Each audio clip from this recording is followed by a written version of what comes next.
খালিদের নতুন রূপে হাজির হচ্ছেন পলাশ। অভিনেতা জিয়াউর হক পলাশকে নিয়ে খালিদ নামের একটি নাটক বানিয়েছেন পরিচালক তানিম রহমান অংশু। অভিনেতা ও নির্মাতা জিয়াউর হক পলাশ এবার এক ভিন্ন রূপে হাজির হচ্ছেন, যেখানে পলাশকে দেখা যাবে একজন বহেমিয়ান স্বভাবের বক্সারের চরিত্রে। এত কথা বলছ কেন? তুই চুপ করে না বইতে। বেটা যেটা কইছে মিথ্যা তো বলো না, এটা তো আসলেই পাওয়ার আছে, যেটা তাই চোখের সামনে দেখছি। জনপ্রিয় ধারাবাহিক নাটক ব্যাচেলার পয়েন্টের কাবিলার চরিত্রের বাইরে এবার তাকে দেখা যাবে এক বহেমিয়ান বক্সারের ভূমিকায়। আসন্ন ঈদে মুক্তি পেতে যাওয়ার নাটক খালিদের পোস্টার প্রকাশের পরই নতুন এক রূপে পলাশের উপস্থিতি নজর কেড়েছে দর্শকদের। জাতীয় চলচ্চিত্র পুরস্কারপ্রাপ্ত নির্মাতা তানিম রহমান অংশু পরিচালিত খালিদে দেখা যাবে এটি একটা নতুন ধরনের ফাইটিং স্টাইল। নির্মাতা জানিয়েছেন এতে থাকবে হ্যান্ড টু হ্যান্ড কমব্যাট, ফিট ফাইটিং এবং বক্সিং, যা বাংলাদেশের ফিকশন নাটকের ক্ষেত্রে একেবারেই নতুন সংযোগ। পোস্টারে পলাশের ঘাম ঝরানোর শরীর ও ধীর দৃষ্টির এক লুক শেয়ার করেছেন নির্মাতা অংশু ও অভিনেতা নিজেই।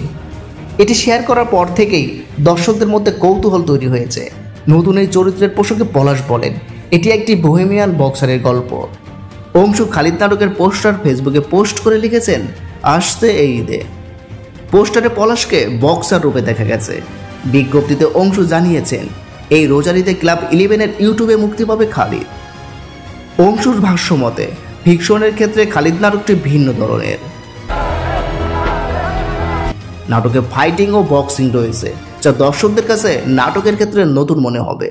অভিনেতা পলাশ বলেন এটি একজন বহেমিয়ান বক্সারের গল্প, যিনি জীবনের বিভিন্ন জটিলতায় আটকে গেছে। গল্পটি পুরোপুরি কাল্পনিক, কিন্তু অংশু ভাই যেভাবে গল্পটি বুনেছেন সেটা অবশ্যই ব্যতিক্রম। বরাবরই ব্যতিক্রম গল্প চরিত্রে আগ্রহ রয়েছে জানিয়ে পলাশ বলেন ঈদে 10টি কাজ করার চেয়ে 2-1টি ব্যতিক্রম কাজই যথেষ্ট। এটি তেমনই একটি কাজ। খালিদ নাটকে পলাশ ছাড়াও অভিনয় করেছেন আফরান মিদাস শিবলু, তানিয়া আহমেদ, সাফা কবির, শতাব্দী ওয়াদুদ সহ আরও অনেকেই। আজকের ভিডিও এই পর্যন্তই। ভিডিওটা কেমন লেগেছে অবশ্যই একটা লাইক দিয়ে কমেন্ট করে জানাবেন।